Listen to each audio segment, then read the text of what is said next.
This is Headline Humboldt. I'm James Falk. Thanks for joining us. As our body politic becomes increasingly divided and both ends of the political spectrum compete for the hearts and minds of youth across the country, more and more our schools are becoming ground zero for America's culture wars. COVID-19 has only exacerbated this trend, as has the tragic fact that the gun control debate centers around school shootings and the lives of American students. These kids, including those from Humboldt County, are now faced with a supremely sophisticated media environment that preys on their appetites and prejudices and seeks to defang their critical faculties. In this environment, how can local educators work best to prepare our students for the future and enable them to see through all the glittering digitalia to perceive the real world and its real problems? We sat down with Michael Davis-Hughes, Superintendent of the Humboldt County Office of Education, to talk about these issues, his passion for long-haul bicycle races, and how the two of these may be more similar than even he realized.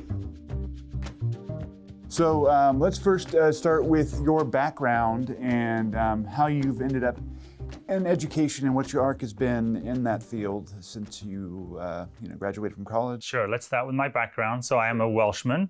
I grew up in Wales and came over to the United States as an exchange student in the spring of 1989 over to Long Beach State, and decided to stay in the United States after finishing my degree back in Wales, and did my teaching credential and got into education. So I first of all started as a teacher. I was a teacher for 9 years in a couple of different places, actually 3 different places. In Lake County, I was a teacher down there for 6 years. I met my wife down there and we moved to El Salvador, and we were both teachers there for 2 years. Wow. Returned to Humboldt County. My wife is a Humboldt County native. Spent a year teaching Fortuna while I was doing my administrative credential. And then for the past 19 years, I've been an administrator within Humboldt County. So I was an assistant principal at McKinleyville Middle School for 3 years. I was a principal at Morris Elementary School in McKinleyville for 7 years before becoming superintendent at McKinleyville Union School District.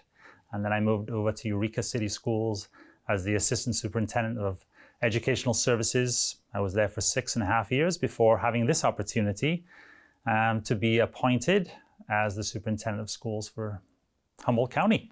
Your predecessor retired, is that right? Or my predecessor took a job with the CCEE, which is the California Collaborative for Educational Excellence. Okay. So. Excellent.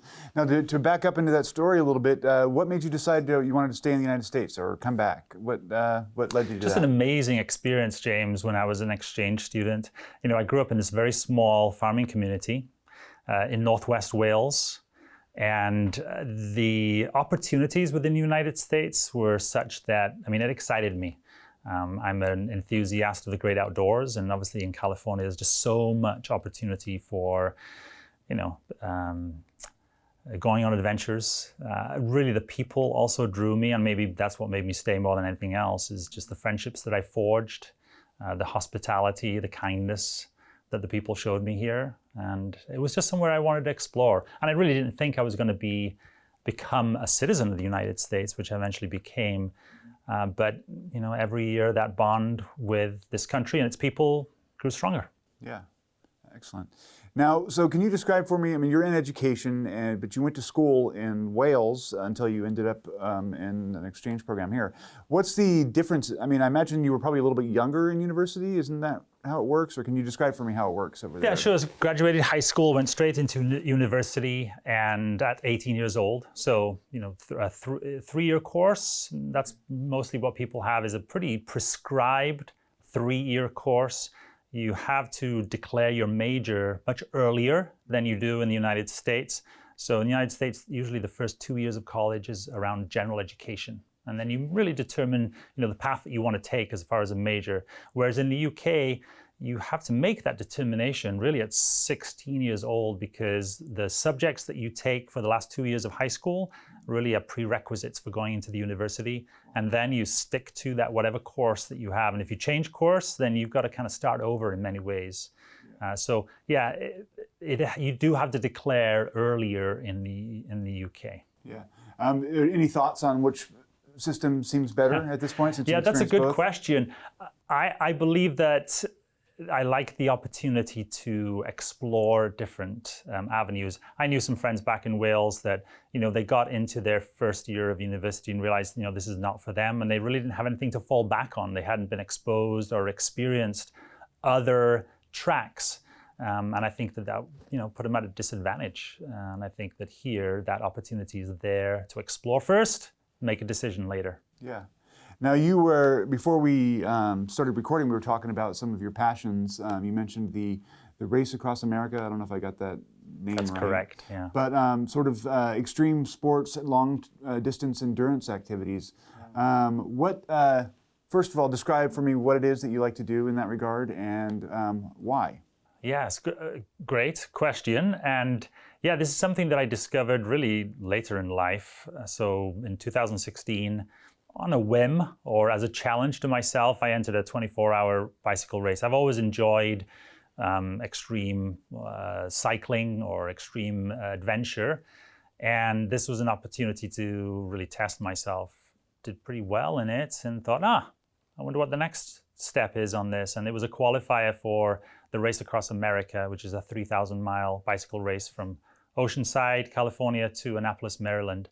And so I decided to go all in and take that opportunity. And I think that the real reason I've really questioned myself here, and others have questioned my sanity, of course, for taking on something like this. But I think that the reason is that we live in a life of relative comfort here, or I certainly have lived a relatively comfortable life. And I think that, innately there is the need for challenging ourselves. And for me, that challenge has come through ultra endurance events. Yeah. Do you think that the lessons that you learn in those realms help apply themselves to the work that you do every day and the administration here? Yeah, absolutely. What I learned most of all through this experience of both preparing for and engaging in an ultra endurance race like the Race Across America is the importance of relationships and how valuable those are. And no matter what you apply yourself to, is that you cannot do things that are difficult alone. And that's certainly the same thing in education. It takes a village, so to speak, to be able to support the students that we have here in Humboldt County and to support the staff. And realizing the importance of those relationships and brokering those relationships to be able to achieve something significant. Yeah. And that's certainly something I've applied in my own professional experiences. Yeah. So let's dissect the organizational structure a little bit. Some people are confused about what the Office of Education does when there's school districts. Yeah. Can you sort of relate for people how the various functions overlap and don't end up redundant? Yeah, certainly. There isn't a great deal of overlap, actually, and what you just mentioned is there's a misunderstanding about the role of the County Office of Education, i.e., I think that people think that the county office somehow has authority over all the districts, and in this case, it's 31 different school districts in Humboldt County. Wow. And really, we don't have authority, we do have some oversight, and that oversight really comes from fiscal oversight. So we have to make sure that the districts remain solvent and that their budgets balance. And then we also provide some oversight in terms of some of the state plans that they have to submit, like the Local Control and Accountability Plan, or LCAP. So really the fiscal oversight piece is in terms of district impact. But however, our relationships with the districts are very close. We provide a great deal of helping them with building capacity around staff training, professional development. We also run our own programs, so we're responsible as a county office for county-run programs that are separate from those 31 school districts. What's an example of that? We have a court and community school, for example. We also offer itinerant preschools. We have therapeutic learning centers that are offered throughout the county. So, a number of different programs. And then we have our Glen Paul programs, which provide services for students with disabilities. One of the major focuses that it seems like that I've experienced, and I've done some work in this area, is childhood trauma. ACEs, adverse childhood experiences, and how that informs later behavior, whether it be addiction or antisocial behavior or whatever else. And there seems to be a real effort to sort of recognize those problems early and address them so that kids can go on to have a more successful career in school and in life. What kinds of programs does the Humboldt County Office of Education support in that realm? Yeah, that's a great question. And I think the support comes both in direct support from the Humboldt County Office of Education in terms of addressing student needs around social-emotional learning, trauma-informed practices, mental health care. So we have specialists in that area, school psychologists, counselors, who we can deploy to assist with direct support to students. But then also our responsibility, and I make mention of this earlier, is to build capacity of the staff. So how could we ensure that our frontline teachers and support staff, our classified staff, have the knowledge and the skills to be able to address student needs firsthand in this area? And of course, the issues around trauma, childhood trauma, and social-emotional needs have been exacerbated by the COVID-19 pandemic. And we're certainly seeing the results of that now. And it's an absolute challenge, and one that we recognize as being something that we need to focus on as a county office to support our schools, districts, and our students. Now, a question on the mechanics a little bit. Is it something like the Humboldt County Office of Education monitors, say, performance of the various schools and figures out what kind of problems might be running through the whole community that it can help address globally? Is that part of it or not? Yeah, it is part of it, James. Okay. And the way that we look at that, so we do look at data. We're able to look at data for each of the school districts, and we look at data, everything from suspension rates to how students are performing in their English language arts and math on their state tests, to graduation rates, chronic absenteeism. Those kinds of metrics are things that we look at. And then if there are common needs or common areas where we're falling short, then we can look at kind of economies of scale of offering something at the county office level that can serve all the districts who have that same need or are experiencing that same gap for students. Yeah. Let's talk about COVID. I mean, you brought it up, and obviously it's been a major issue. I have 4 kids, 3 of which are in school. And, what a year and a half it has been in terms of telelearning and keeping our kids on track, but then not wanting to put too much pressure on them because of all the stress that they were already under because of being, at home all the time and not having much of an outlet.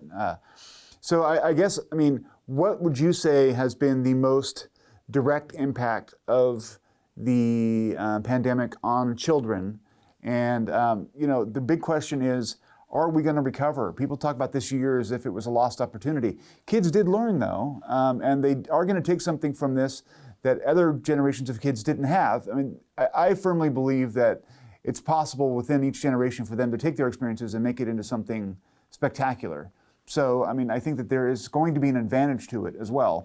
But what are the disadvantages, do you think, from taking that time off and, all of it? Yeah, certainly. I think one of the biggest issues has been it's interrupted that community of learning that they've had within a school, for example. And so students have been out of school, essentially for over a year, and we're going, 19, 20 months now of the pandemic, is that it's that interrupted, at the classroom level, that classroom community. So we talked about that social emotional learning and the importance, especially at a young age, of really understanding how to play fairly together, how to interact with one another in a healthy way. So there's that aspect of it, and that's certainly been an interruption. Then also there's the academic. People have called it learning loss or interrupted learning or unfinished learning, but we have data that supports the fact that most students have fallen back. And for me, something that troubles me is that it has also exacerbated some of the inequities that existed before COVID. And I'm talking specifically around kind of that opportunity gap that exists, especially with some of the different demographics that we have. So we're talking about students who are living in poverty, for example. What's been the impact of COVID for their learning? Students who are English learners, students with disabilities, students who are foster and homeless youth, So really having to focus on what's been the impact there and how do we bridge that gap that existed before that now has been exacerbated in many ways by this pandemic. Yeah. I mean, it's a huge responsibility, but also, as you mentioned, it's a huge opportunity. I firmly believe that, obstacles such as this can help propel us to actually be stronger on the other side of it. The challenge right now, James, is that it's very difficult to see the other side of the pandemic because we're all operating in this whirlwind that is COVID-19. And it seems that every week we have, new mandates or new requirements or new recommendations that come out. And so our responsibility as a county office and me as a superintendent of schools is to not only deal with the here and now of that pandemic, but also to help our educators see beyond the pandemic. What does it mean on the other side of it? And you made mention is what are the long-term impacts, and are we going to be able to catch up? And I think we are. I am an optimist, also a realist, but I'm an optimist. I have to be, right? We have to be if we're in education. Absolutely. And so on the other side of this, I see that students can be stronger, more resilient, more flexible, and not only our students, but our educators as well. And I think that those qualities, those skills, those attributes will actually help students and our staff go further than they would have if the pandemic had not occurred. But it's going to take some strategic, thoughtful, focused thinking and action to make that a reality, right? We just cannot, kind of wander in the wilderness. We have to be very clear about what our intended outcomes are, be realistic about how long it's going to take to get to those outcomes. But we've got to set that path. Is the approach basically that since they had this year where there was missing time and missed opportunity to cram more of it into the next year? I mean, that seems so simplistic, but how do you begin to address that, the loss? Yeah, indeed. So that's the big question, I guess, probably. Right? It is a good question. One of the things that many schools are looking at right now, and in fact, there's been some state guidance and some state requirements around this, is expanding that school year. So looking at how can we extend the school year, not only in terms of number of days, which right now is a minimum of 180 days, but many school districts are looking at summer school programs, for example, or intersession programs during those breaks, where students can come to school and be able to focus on their academics as well as their social emotional learning. We also have extended day opportunities for students, and I'm talking about after school and before school. So really taking advantages of those opportunities. And there are some funding sources that are coming from both the federal government and also our state government for those kinds of programs. And I think that that's where we're going to need to be doubling down on providing intervention for students in order for them to, essentially catch up or at least be, further along than they would be without those interventions. Yeah. You mentioned staff and the impacts there as well. I mean, obviously it's been very difficult for a lot of teachers to, just watching some of my kids' teachers where they go from one Zoom meeting to another Zoom meeting and it's like back to back to back. And I know how much I don't like a Zoom meeting. So I can imagine the emotional toll, that it takes on folks, especially if you're dealing with kids and their focus may wander if they're, staring at a screen. Lots of challenges there. But there's also the fact that there's a teaching shortage. Does one compound the other? How are you guys dealing with that overall strategic problem of there not being enough teachers, or has that been addressed? Yeah, well, it's certainly an issue. Let's put that out there right away. Staffing shortages are something that our school districts are dealing with continuously. I was talking to a superintendent of a local district recently. He had 42 classified employee vacancies, 4 certificated vacancies, and this was a medium-sized district within Humboldt County. Those are huge. There are direct impacts, of course, of not being able to fill those positions in terms of student outcomes. Yeah. And so how can we as a county office be able to attract individuals to the teaching profession and to the field of education? I'll give you a recent example of something that we did is the county office offered a substitute teacher training, and we had well over 100 participants come in, and we offered some incentives around that. so that we could have a workforce for substitute teachers, because of course some of our teachers have had to take time off because of this pandemic. And so how do you bring someone else in the classroom? The kids are there, you don't have a choice. Yeah. And it's been really, our principals and site-based administration has had to step in at times to be able to teach a class, because there's simply not enough staff to be able to do that. Yeah. One of the other things that's happened, and I think part of it is COVID, part of it is also just where our culture is at, but there seems to be a much larger force for politics to get into education these days. I mean, there are a lot of issues where people are trying to interject their worldview into education curriculum, or they seem to think that the other side is doing that, so they react really strongly against that.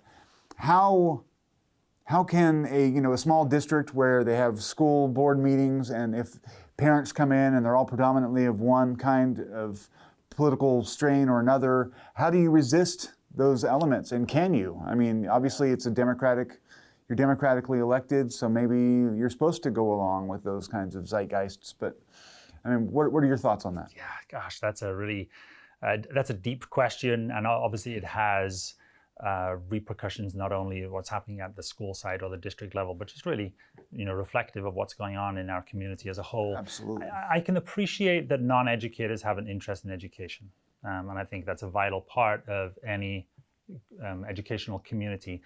However, we cannot use students as pawns to further a particular doctrine or a particular political agenda. Our responsibility as educators is to make sure that we have students that graduate that are prepared for a global society. And that means that they not only understand their community and what it means to be a successful citizen within their community, but also beyond the borders of their own community, i.e. in kind of that global society. So it is teaching them what it means to have equity, what it means to have tolerance, what it means to be accepting of other ways and other perspectives. And it does trouble me that we have people on extremes, on both sides in terms of extremes, that come in and try to push a particular agenda or a particular viewpoint upon schools, upon educators, and upon our students. And I think that our responsibility and my responsibility is to make sure that we have, kind of that broad perspective of equity within our schools, and as I said at the beginning, prepare students for success in a global society and all that entails. Yeah. Another facet, I guess, of that kind of problem. I mean, I went to high school and we didn't have social media. We kind of had the internet, but not really. A little bit later than that. I mean, I graduated in the mid-90s, so we didn't have the internet, really. We had, Apple or Windows computers, just barely, Windows 95. But that is a whole different universe for kids. I mean, the levels that peer pressure can mold a young mind, it's exponentially grown over the years. And not all of that is healthy, and not all of that is smart or intellectually consistent. I mean, it's all over the map. And I think it causes a lot of anxiety for young girls and young boys. And I guess what I'm asking is, how can a school district or the Humboldt County Office of Education help to make kids more resilient to the onslaughts of misinformation that they may be getting online? I mean, how do we make them critical thinkers without giving them a college degree when they're 16? I mean, what can we do to make them stronger in the face of that onslaught? Right. I think you speak to kind of a fundamental shift in education that's occurred, perhaps over the last decade, in the teacher no longer being kind of that imparter of knowledge, but rather being the facilitator in the classroom. And so it is around that kind of inquiry-based learning for students, which means that we're teaching them how to be critical thinkers, and kind of guiding them through and advising them in looking at information that comes to them in a myriad of different ways. You talked about social media. students are bombarded with information, and so how do you help students? How do you help guide them through that to make sure that what they're receiving is accurate information, has multiple perspectives, and then what do you do with that information? It's information overload. So how do you go through all of that and determine what information is important? What's going to help you be successful going forward? Let's eliminate the garbage, or let's put the garbage aside, and let's focus on the things that are going to help you be successful in college and career. And I think that's the responsibility that we have in the classroom. Then, of course, the responsibility that we have to build capacity of our staffs around the county to be able to do that in the classroom, to be able to help students in that way. Yeah, I mean, now that you actually sort of elucidated it for me, basically when I was in high school, they taught you how to get information. Like they told you can go to the library, or you can, all the different sources where you can get information. Now it's almost like judging the quality among the thousands of possible sources of which information is, the good kind, and how to weigh it for its quality. It's a totally different way of operating in the world. And it's fascinating. It is. And I would say that still fundamentally at the earlier grade levels, we're teaching kids how to read, right? And there are best practices around how to teach kids how to read. Absolutely.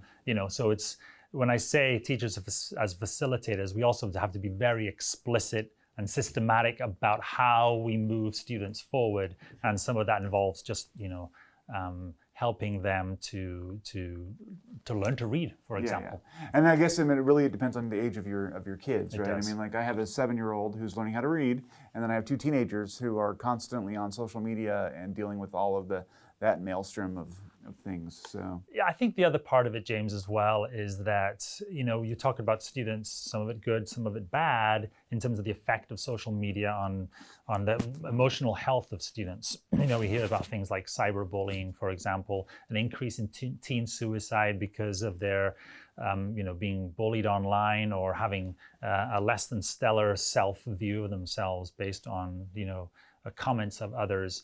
What's important in a school community is that if you really build a respectful and trusting school community, students will feel comfortable to share that information with a trusting adult. Absolutely. And we have trusting adults in the school, and they can help students navigate that.